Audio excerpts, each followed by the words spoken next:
morning, Wareham. It is Friday, November 8th, and we have a great show here for you. The news headlines, the weather report, and today in history. Today, from Otis to Heroes Circle. Also, my interview with Brad Holmes, the most decorated veteran in Wareham, and M&A rally that took place last week. In addition to Nadia Karitna-Kova here to discuss the week's news and the events. Is all in today's program, but first I would like to take this moment to thank Not Your Average Antiques, an antique shop down Cranberry Highway in East Wareham, for donating the props that you see in the morning show. So stay tuned because the news and the weather report are next.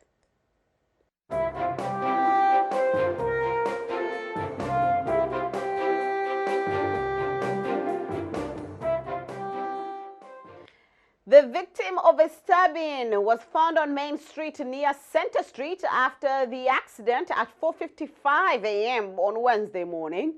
Police are not yet certain whether the stabbing took place on Main Street in the car or at another location.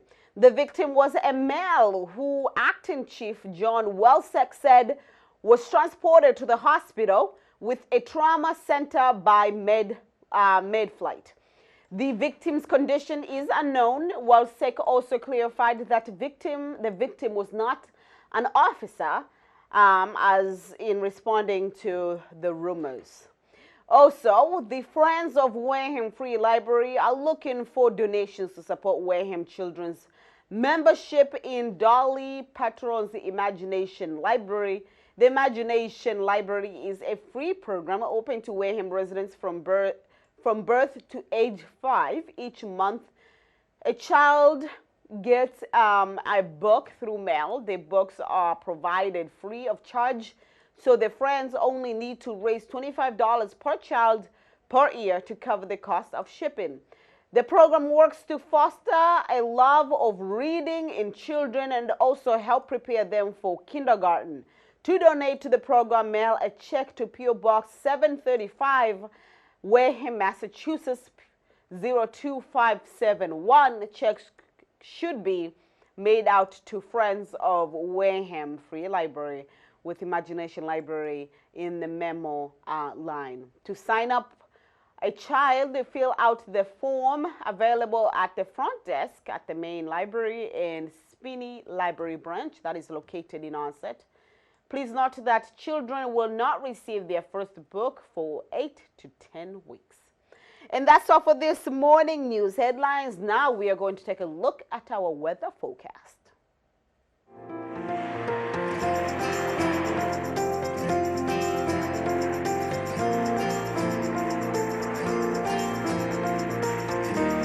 A few clouds from time to time, high 39 degrees tonight, mostly clear sky, lower 23 degrees. It's really not going to get much warmer. I mean, 39 for a high. Whoop. I hope your blankets are on. Tomorrow, sun and a few passing clouds, high at 40 and lower 32. Sunday, partly cloudy in the afternoon and high near 55 and low at 36. And that's all for this morning weather forecast, and that in addition to the weekend. We are going to take a look at Massachusetts Nurses Association rally that took place earlier this week, actually Friday of last week. And when we come back, we're going to continue with the rest of the program. All right, so now we can go to our interview with my guest in the studio, Nadia Karitna-Kova, because our program is not functioning. Welcome, Nadia. How you doing? Good, thanks, Gwen. So we have what? How are you? Oh my goodness, the shenanigans of a Friday. Yeah. We have a few stories. You wanted to talk about the Heroes Circle that took place, the dedication that took place yesterday. Yeah. Okay. I feel like that's the video that you're going to show. So the Wareham and the Born veterans dedicated the first sign in front, road sign, sorry, in front of the Born Veteran Cemetery. And this ceremony took place yesterday. Yep, and monument was erected last year, actually in 2018. Correct. So this particular time, what was the addition? The road sign. The road sign. Yes. Okay. It says Hero Circle. Okay, Hero Circle. Yes. And actually, they changed the phrase "home of the free" And Land of the Brave. I and think. "land of the brave," but they Yes. changed it to "home of the free" because of the brave. Oh, that's interesting. Yeah, they changed that saying.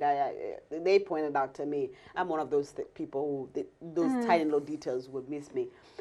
Okay, so during the ceremony, they honored some prominent veterans there. We had Brad Holmes. That's correct. Who is the most decorated veteran alive in Wareham. Yes, exactly. And also there was a lunch.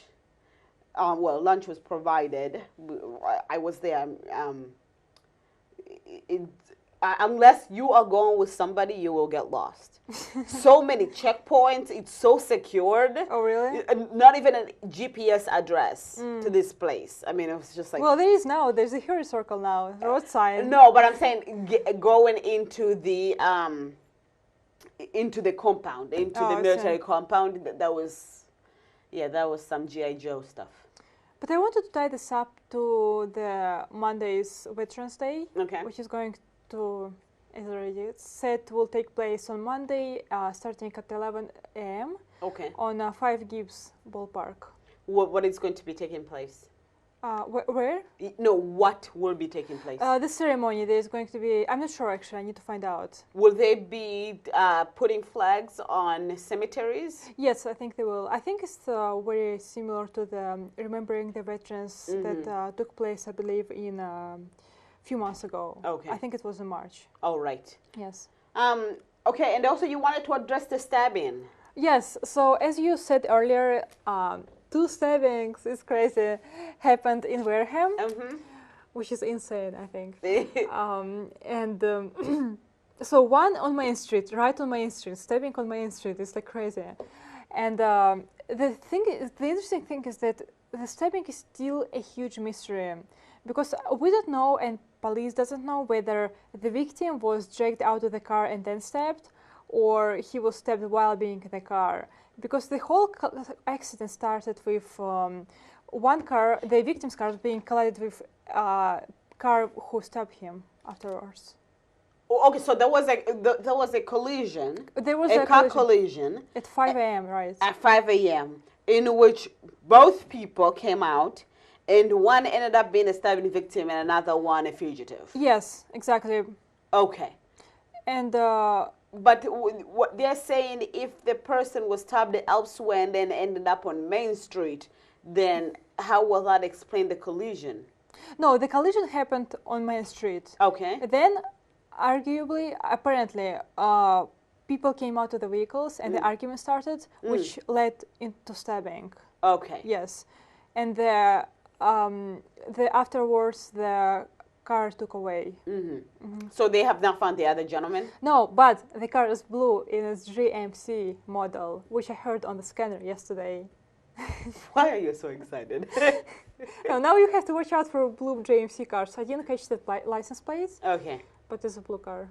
All right, so the fella, I thought actually they would transport him to Toby Hospital bed. We don't know where he was transported. The police is very cautious. They don't release a lot of information to us, even though we call them every single day, a few times. So they shut down Main Street. How did that affect you guys? Not really affected us, because you can still walk on this Main Street and see all these blood stains.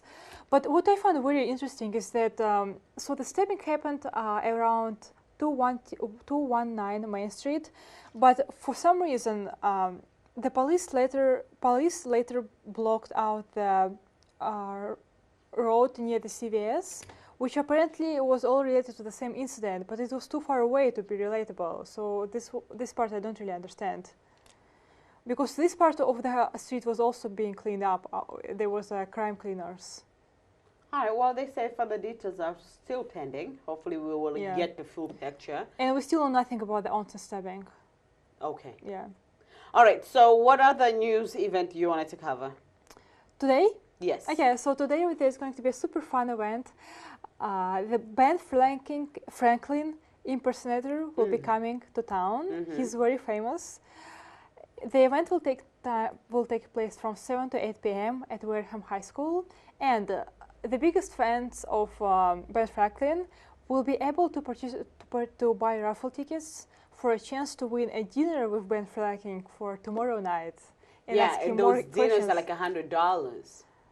Yeah, Yes, so winning the raffle ticket is very important. exactly. Plus, you get to learn more about Ben Franklin. They had who did they have? They had George Washington last year. Really? I didn't know that. Yeah. George Washington. Okay. He was a fantastic impersonator, so I cannot wait to see Ben Franklin. Yeah, I don't know how Ben Franklin would like act in real life, but I'm pretty sure he's great. You know, they throw out questions such as, whom would you vote for? And Right. Yeah, and then they have to remember who was running at that era with them. Oh. Then they'll be like, oh, I'll vote for myself. Or if it's their last term, they'll be like, oh, somebody else will win, blah, blah, blah. Yeah. Interesting. Yeah, so it's because I remember when they asked George Washington that, and I was like, what is he going to say? Can't remember. Didn't remember. So Ben Franklin's coming. Great, great, great. Any other events this weekend we should be on the look for? Let's see. No, there's only going to be one. This week was very quiet, aside from stabbing, of course. I mean, in terms of event, it was really quiet. There's going to be a dog fair, I guess, in Stone Path Malt. It's a fundraiser to raise money for the Wareham dog affiliation, for the dog park. And that is the to-go-to now place for all types of fundraisers. Exactly, all fundraisers. People love their beer. Oh, they do? I wouldn't know. Yeah. So that is tonight or tomorrow? Tomorrow. Tomorrow. I think from 3 to 7 or 8. 8, I'm sorry, 8. Will you be covering that? Yeah. Okay. But I don't expect any cute pictures because no dogs will be allowed. No dogs will be allowed. Yeah, unfortunately. Well, they had enough dogs last time. They had the painting taking place. Yeah, this was super fun. Paint your pet. Yeah. Yes. All right. Well, thank you so much for being in the studio this morning to, provide a few information and also what's going to be taking place this weekend. Yeah, exactly. All right. Thank you. Thank So you. that was Nadia Karinakova, our weekly news correspondent in the studio to discuss the week's news and the events. We are going to take a break, and when we come back, we're going to continue with more.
All right, thank you for being with us this morning. Right now, we're going to take a look at Massachusetts Nurses Association rally that took place on Friday last week. Take a look.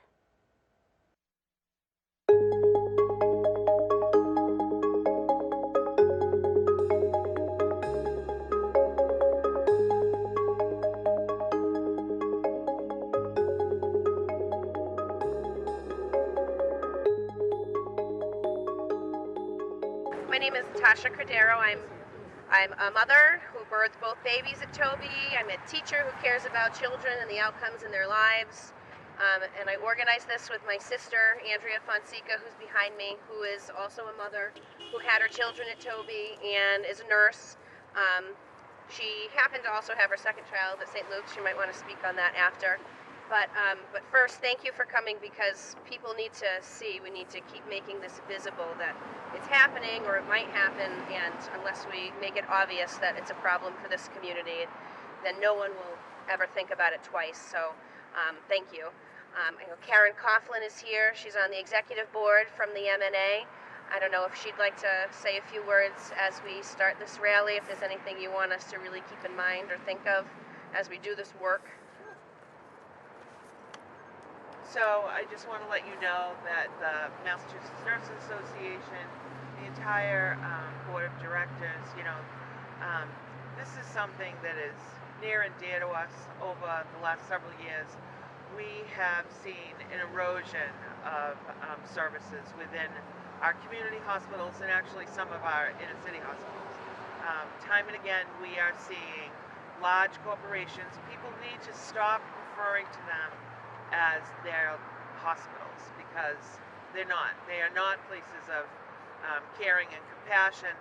They are corporations, and they are doing business as a corporation, which is they are putting patients bottom of the list.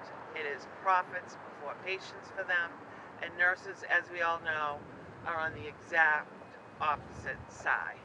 It is always about our patients, and I just want to say to nurses, never give up. I mean, that is our one thing that we know that we must always do, which is to advocate for our patients. And when we advocate for our patients, we are advocating for our communities, for our families, for our neighbors, for our loved ones, for our friends. So never give up, and bring people in. This isn't just about the nurses who work at the hospital. These are about the people in our communities. And it is just absolutely horrifying to me that we continue to see maternity units closing. Of all of the closings, this is who they've decided to stop providing services for.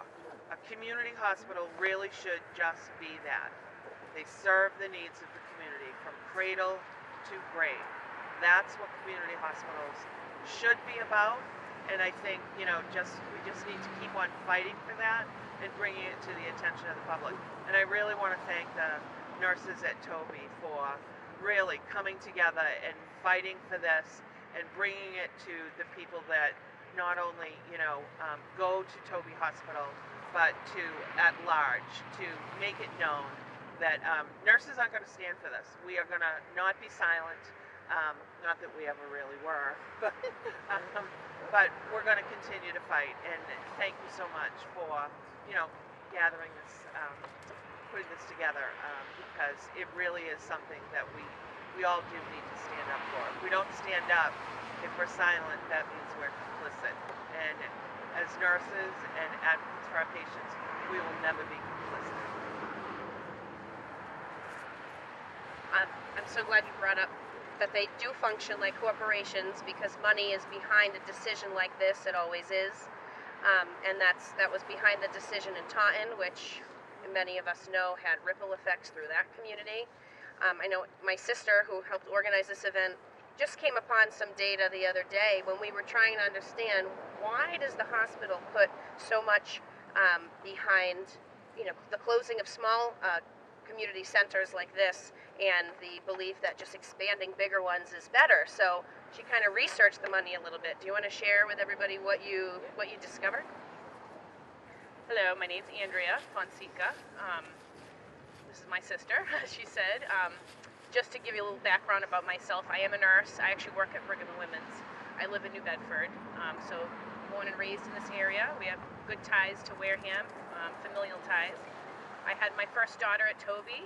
I would have had my second daughter there, except I did have a successful VBAC, but I was forced to have that VBAC at St. Luke's. But what are you going to do? I fought tooth and nail, and that's why we're here, because we're going to keep fighting no matter what.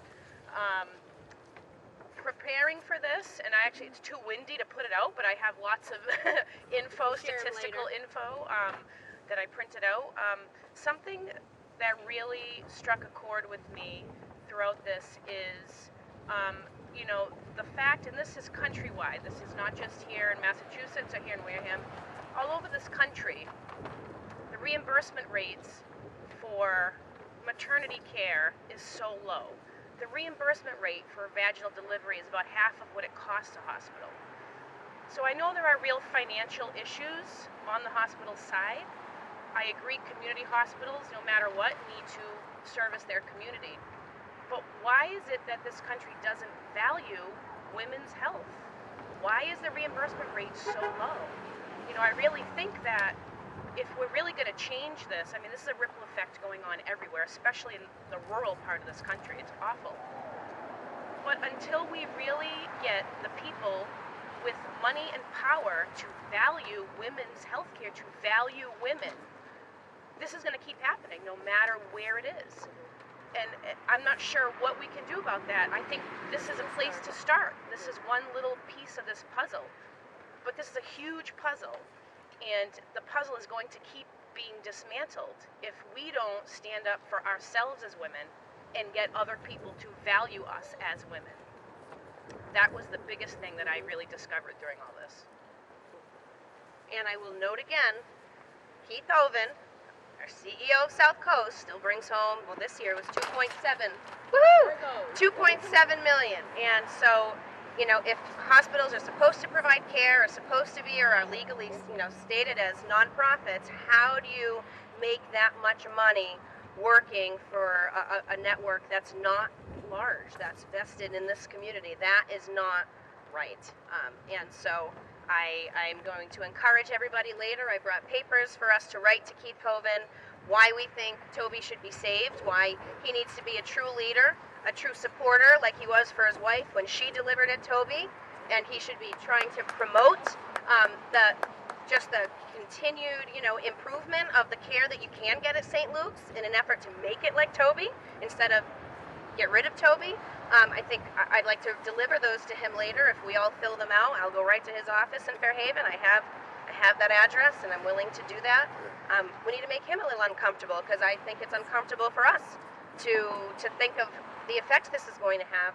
I'm assuming you're here because you want to have your baby at Toby, and you may have already had one, and that's uncomfortable to have to decide with your family, what do I do now? Where do I go so that I don't feel like I've given up something that I deserve or that I want for my children. And that's the choice that women are now going to be forced with, and that's unfair. And so I think we need to make him feel a little bit of that discomfort. And so, yes. I just wanted to make a point to that. I think all of us, at the hearing, we talked a lot about choice, and a lot of women do have choices. A lot of women don't have choices. There are a lot of women that live in this community that go to Triad because it's the only OB practice, that go to Toby because it's the only hospital here. So we also need to be the voice for the women who really don't have a choice.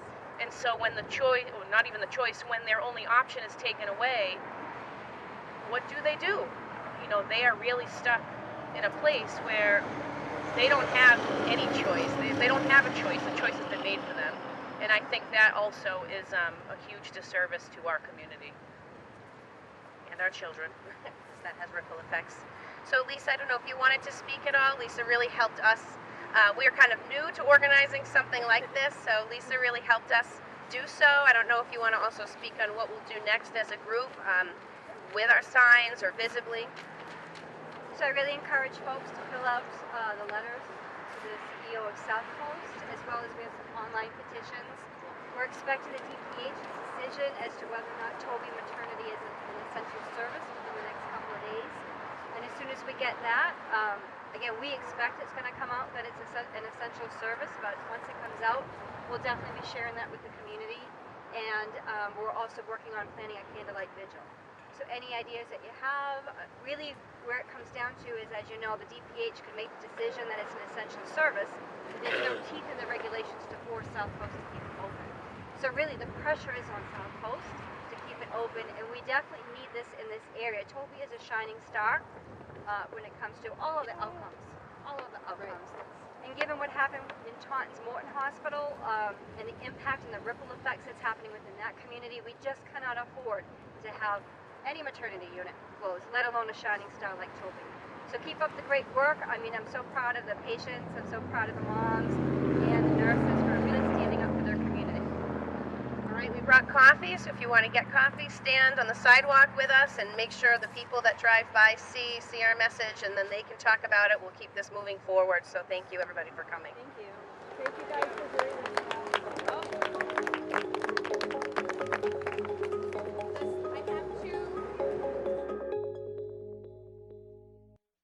All right, and now we are going to Mary Rose's story.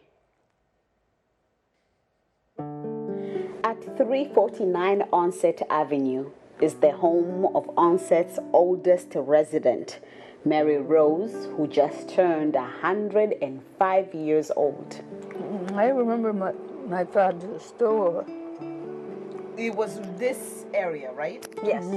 This was the store. Yeah, and had a room in back. And he had a wonderful store, I tell you. He had bananas hanging from the rafters, and he had boxes of grapes. Born in 1914, Mary Rose is the oldest of 7 children. She attended Oak Grove School right outside her house. So this particular school right here, Yes, who was allowed to go there? just the Cape Verdeans. They were segregated from the Hammond School. Hammond School was there, and right in Mom the was center going there, and they actually took them out of there and put them all over here, separated them. Though she was born in the United States, her first language was Creole, the language of her parents, who were Cape Verdean immigrants. One of her childhood fond memories was the day she got a baby sister. That day, we were all in that room there. Now it's a kitchen, right? Yes. And we don't know what's going on upstairs. My father sent me to get the ladies, the The midwives. Yeah, get the ladies. They all went upstairs. Then my father comes down, he says, "You have a sister." And at the same time, the train is back here, the tracks. Yes. And the train went by. The train used to run back, way back. And, well, so I told my sister and brothers, "Did you hear that train?" Yep. Well, Alvina came in that train. My father told me that that's where we all came.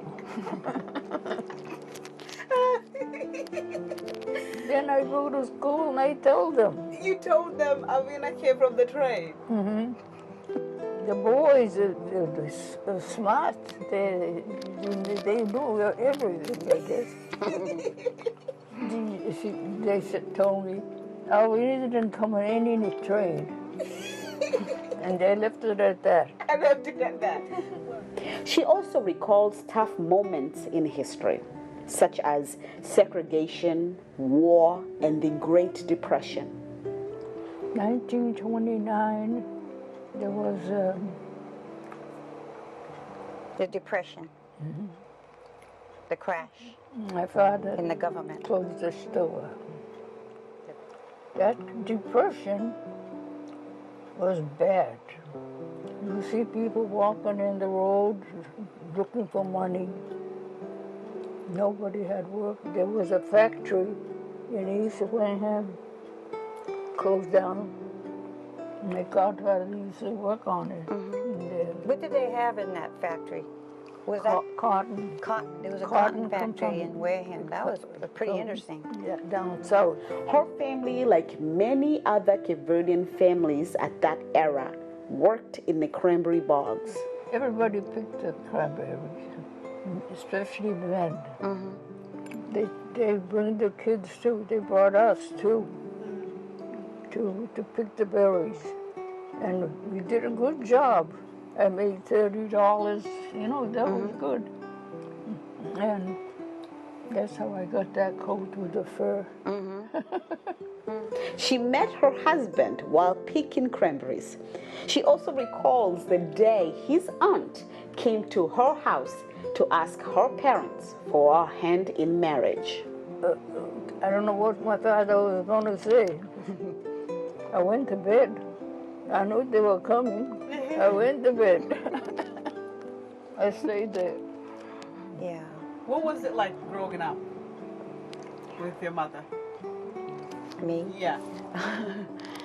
Well, she was always a very quiet person, very religious, but she loves to teach. So she was very kind, and she taught me a lot, you know, and patience, and she cooked. She's a very hard worker. In the summers, my dad had made in the backyard, he made out of barrels and things like that, fire pits and stuff. So Mom would can. She would do all the canning. We lived down the Cape at the time, and the weathers are bad. So to prepare for winter, she would can all the vegetables, corn and beans and piccalilli and pickles, and then we had our home was like a zoo. We had chimpanzees, we had geese, we had calves, cows, and then that would get slaughtered for the winter. We had a huge freezer down in the cellar, and so they would package it all up, all the meats, and then like they would purchase rice by the 100-pound, Uncle Ben's rice by the 100-pound bags, and then they put tobacco inside so the bugs don't get the rice. It'll last all winter. Lima beans, you buy it in the big bags, and you put the tobacco, crush up the cigarettes and put them in there, you know. Scrambled in a pool of long memories is a pivotal incident in her life, the day she eluded a terrible fate. She was telling me when she was going to night school, and she was wondering, I'll just cut to the chase there for you. She was wondering why some of the ladies in the class, they would, all of a sudden she started seeing some of the women not coming back to school. So she was saying that one day she went to the school, and so she took a ride with this guy. So go ahead, you pick it up from there. Yeah, well, that guy was Creole, you know, and he was teaching school too. He said, "Where do you ladies live?" They said, "Oh, nothing." He said, "Well, I live up that way. I can give you a ride." And then the next day, it took 2 days. Those two women, I didn't see those women. Never came back to class. They never come back. I don't know where they went. So the next night, she took the ride again for him to take her home. So you got in the car, and he's driving off from school. So where do you go? All of a sudden, I see there's snow on the ground, and there's woods. And she doesn't recognize where she is. I said, "You got to take me home." I said, you don't go home this way." He says, "I shortcut," and that you know. Then he stopped the car. He said, "I want you to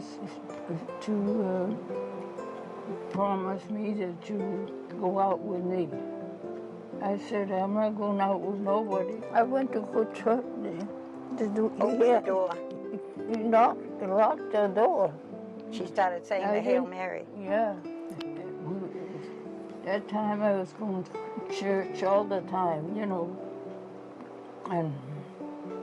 But I didn't realize that I was praying. Can you beat that? All of a sudden I happened to look up. I see a car coming with lights on top. Blue flashing lights. The cop come right by him. Got off. He said, "What are you doing here? What is this? You stopping in a snow. Are you all right, lady? I said, I'm all right. I'm saying, I'm not going to make any. He told him, I want you to get the car going. I'm going to follow you, and so let her go home. You take her home. He said that. He started the car. He didn't go too far. He says, you and your Hail Mary. She never went back either.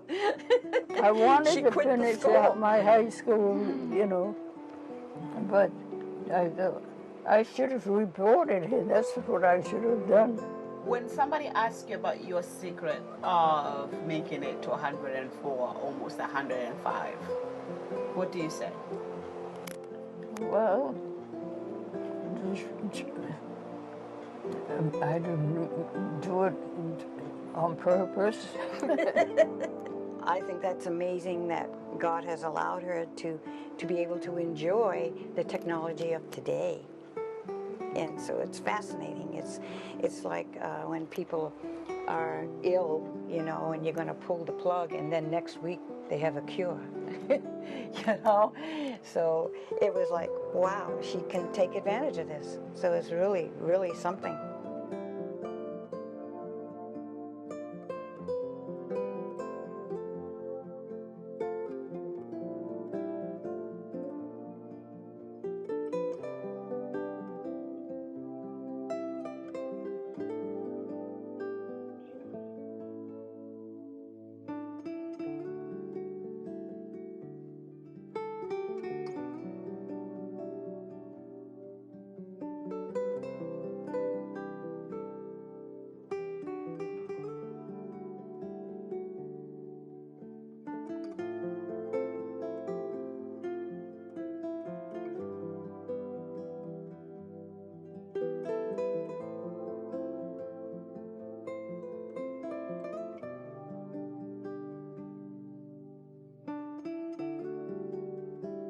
In a nutshell, Mary Rose attributes personal communication and family as a recipe for a long, happy life.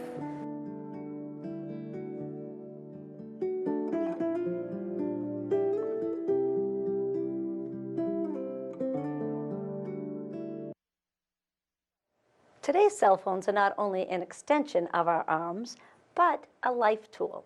Hello, I am Maureen Farrington from Advantage Custom Apps. I am here today to talk about a certain app, a tool that will help you navigate your way through the Wareham community. The WCTV app places your local community in the palm of your hand. The app is a place where you will find local events, town meetings, local and school sports, community interest stories, compelling interviews, and most of all, the ability to shop local. Connect to the Wareham app by going to your web browser and typing in wctv.app. And then, once you bring up the web link, you have the opportunity of adding WCTV's app to your home screen. Once you download the app and save it to your home screen, you will then have the opportunity to, with the touch of a finger, hit the call button, which we call WCTV, the refer us button. You can refer the app to your friends and families. There's a Facebook share button if you'd like to put that on your Facebook page as well. And here is the menu tab. On the menu tab, we have YouTube videos, new program proposal, events that WCTV is hosting, a photo gallery, contact button, and can lead you right to their website. We also have a Shop Local tab. When you touch on that, you'll see the local businesses that you can frequent. Also, there's an About Us tab telling you some information about WCTV, their hours and directions. This here will take you right to their Facebook page. There is a donate button if you would like to donate to WCTV, and a join button that will let you join their community. Many local establishments are listing their business on the WCTV app. And you can too. It's a great way to showcase your business to your existing customers and your potential new ones. For a nominal fee, you could list your business on the Shop Local tab as well. A percentage of that fee goes to fund a scholarship for an outgoing senior. So be in the now and get the WCTV app on your home screen. Hello, and thank you for being with us this morning. We are broadcasting live from our WCTV studio. This is Good Morning Wareham, your source for local news, weather, traffic, and more information.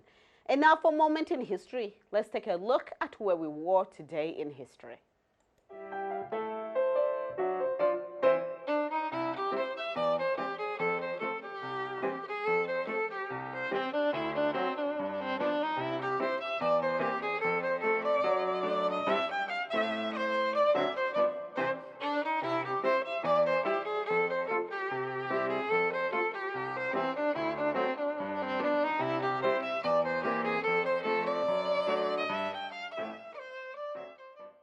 This day in presidential history, keeping up with the theme this week, John F. Kennedy was elected president in 1960.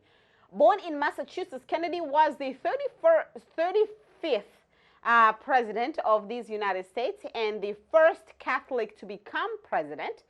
It was a close race that Kennedy won, as he just barely beat the Republican candidate Richard Nixon, who would go on to become the 37th president. Kennedy would serve in office from January 1961 until his assassination on November 22, 1963. On this day in more election history, Marcia Ferrer was elected the mayor of Miami in 1973. He was the first Puerto Rican to ever lead a major city in the continental United States. He served as a mayor of Miami from 1973 until 1985 and helped making the city an international powerhouse. The father of modern-day Miami, as he was known, passed away recently in September of 2019 at the age of 84. Also today in crime history, a captive of Ted Bundy escaped from being abducted in 1974. The woman Carol Baranchi was brought into Ted Bundy's car as he was impersonating a police detective.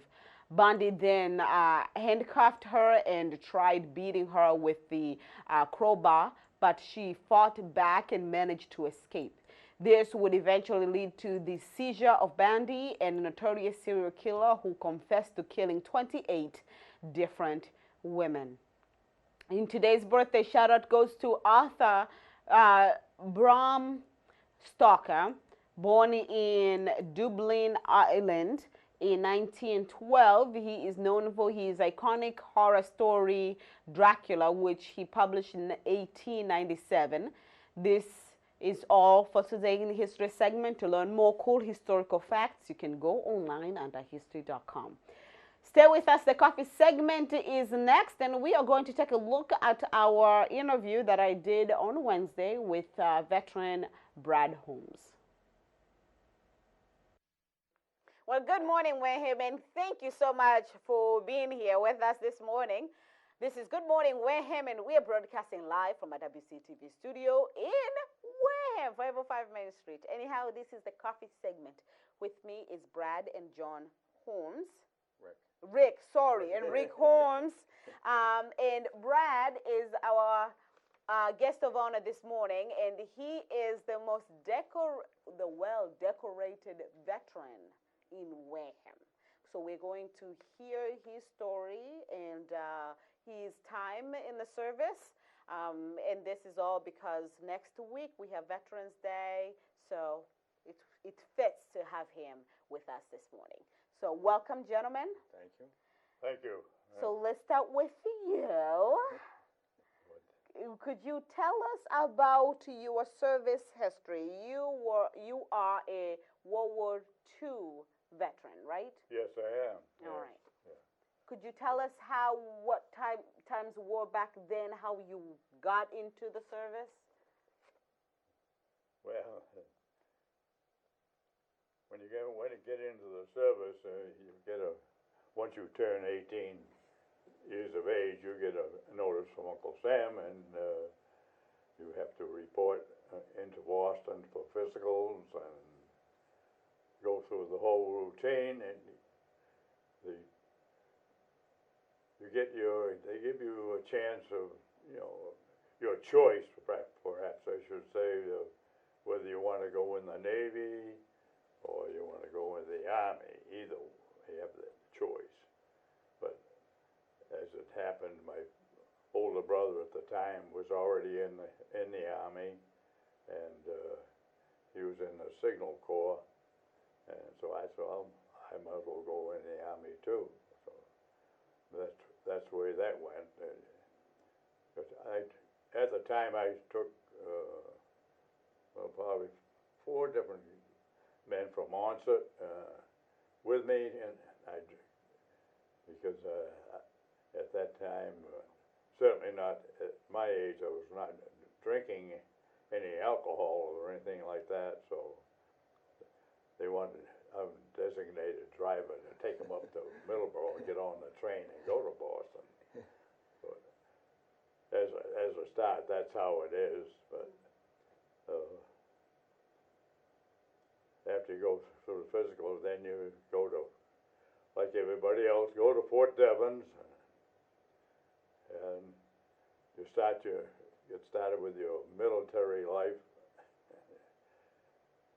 They give you outfitted with different things, and with uniforms and the whole bit, and you put in your time doing KP like everybody else. When your name came up, you go do KP or whatever. So after that, they send you out to basic training, which was where I went to South Carolina to Camp Croft, and you put in 4 months of basic training, where you had learned to shoot rifles. Was my main thing, a rifleman, and every other day seemed like you was going out to the rifle range and shooting at targets. But also you have to learn how to fire machine guns, mortars, whether 50 caliber or 30 caliber mortars, bazookas, hand grenades. You have to know just how to fire these different pieces of armament, and so that when you are up on the front lines, if somebody gets killed that's working on one of these other pieces of military equipment, like mortars or machine guns, you have to be able to step up and know how to fire that particular instrument. Did they assign you any particular role to play, or was this just general training, general posts? What's that? Did they assign you any specific area? I'm in a specific area that I am as a rifleman. That's my main thing, is rifleman, where you have to go be able to take that rifle and take it completely apart, and the trigger mechanism, everything, and you got to take it all apart and be able to put it all back together. Why? I don't understand really, because if you're up on the front lines, there's no time, if something goes wrong with that gun, there's no time to take it apart. Did you tell them that when you left the No, service? Did you no. give them? Yeah, right. Yeah. Yeah, You they certainly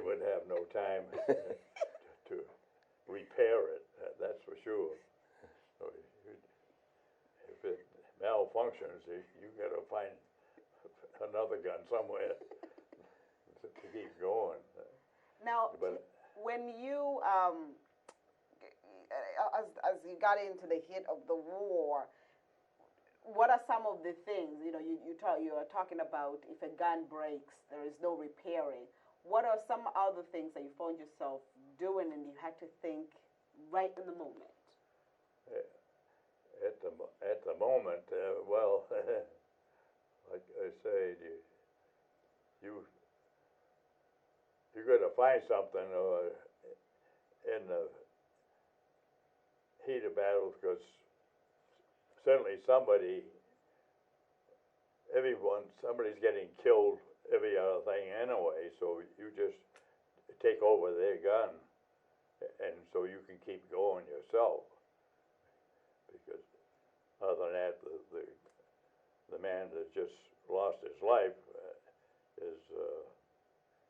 certainly won't be needing that gun anymore. So you take it over and carry on with it, or something like that.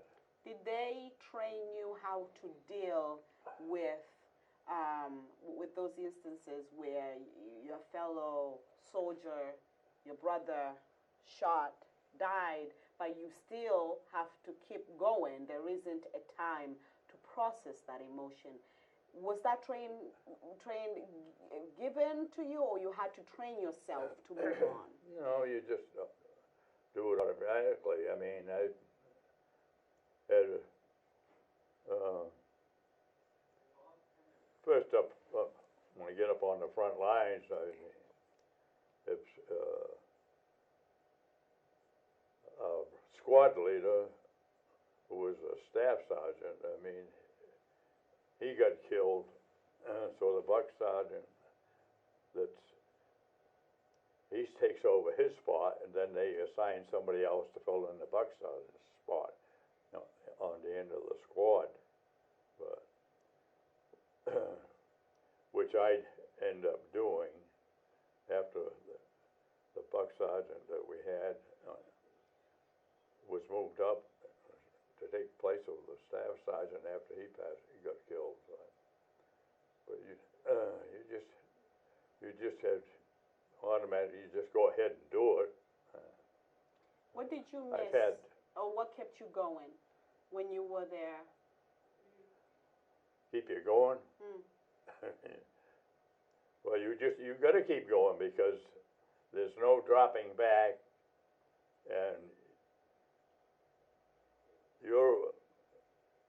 all you have to eat, because there's no kitchen truck coming up and bringing any meals, that's for sure. There's nothing there.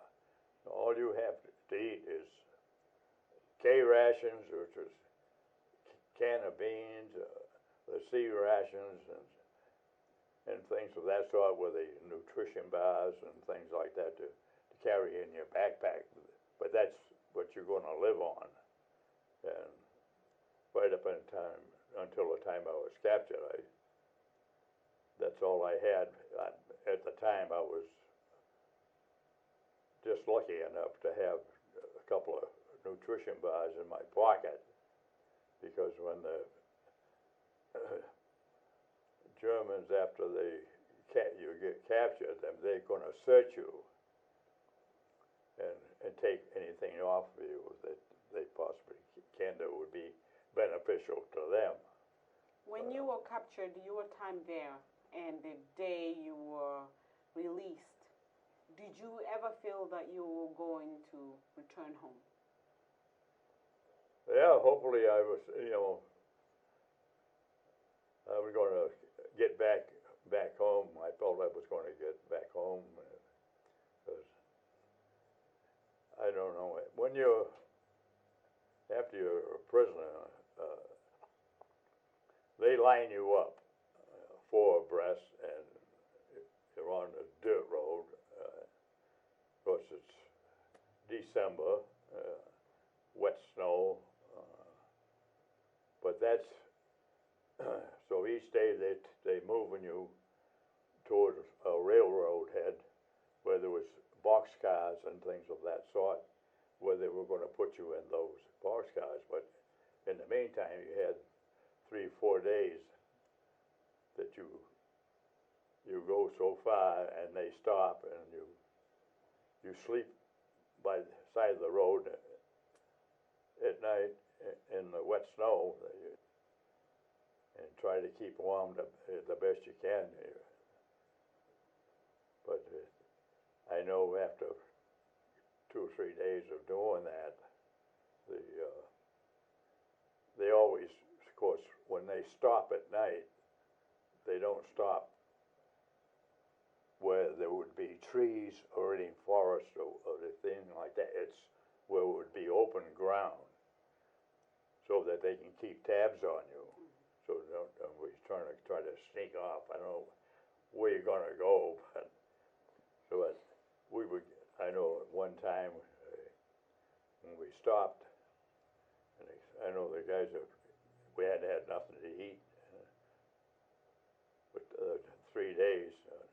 Other than those nutrition bars that I had hidden because I had them stuck inside my glove, and when you're holding your hands up, I've got my nutrition bars in my gloves, but they search you everywhere, but they didn't take the gloves. So that was smart. Was that training provided at school, or you had to learn that for yourself? Oh, you do it on your own, yeah. No, but we go by it, like I say, in the morning and daylight.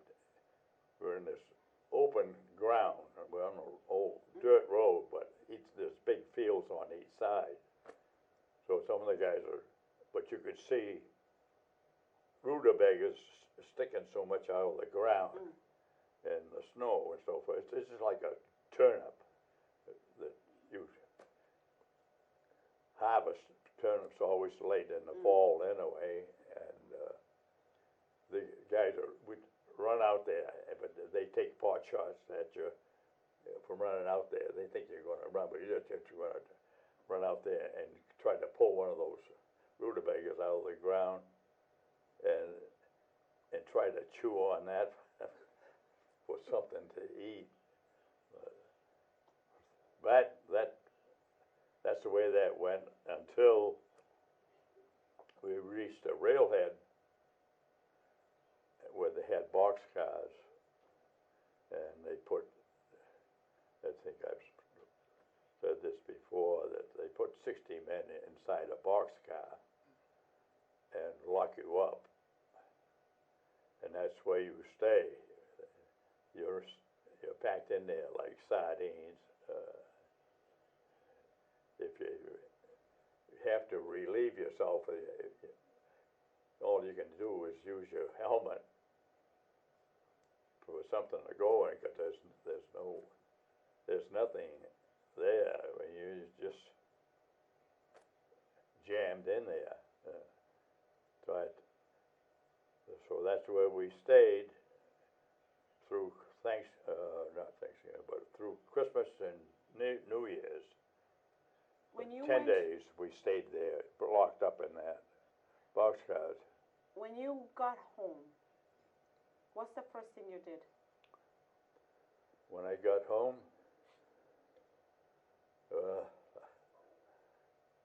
I don't know, I was in pretty tough shape. I didn't do too much when I first got back. Shortly after I did get back home, I got married, but I tried, doing a few different jobs. But at one house where I rented, there was right around the corner, there was a couple of judges that had a summer home there, and they wanted to get some painting done, so I thought I'll try to do that, but I only did so much, but I had to quit. Not only my nerves were shot, but physically I'm not. I'm a bag of bones in a way. So. And I'm sorry to cut you off, and this is because we have only 2 minutes, but I have one last question, and for you. How was it to grow up with your dad? Well, he, as he has told me, I mean, he signed, when he got into the gas station business and signed a contract with Shell Oil at the time, he felt very committed to fulfilling that contract. And so growing up, he worked 7 days a week. I think we used to have maybe a dinner that on a Sunday afternoon, I think maybe we'd see him for a little while. I didn't see him a lot. And he plowed snow in the winter, and he was always working. So growing up for most of those years as a young boy, it was, you know, but things were totally different back then too, you know. Yeah. You know. Thank you for being with us this morning. If you missed our show, this particular episode will air this evening at 6 p.m. We won't have a show on Monday because it's Veterans Day, and so we are all going to be honoring our veterans in our own ways. And if you see a veteran, do not forget to say thank you. So thank you so much again, Wareham, and see you on Wednesday.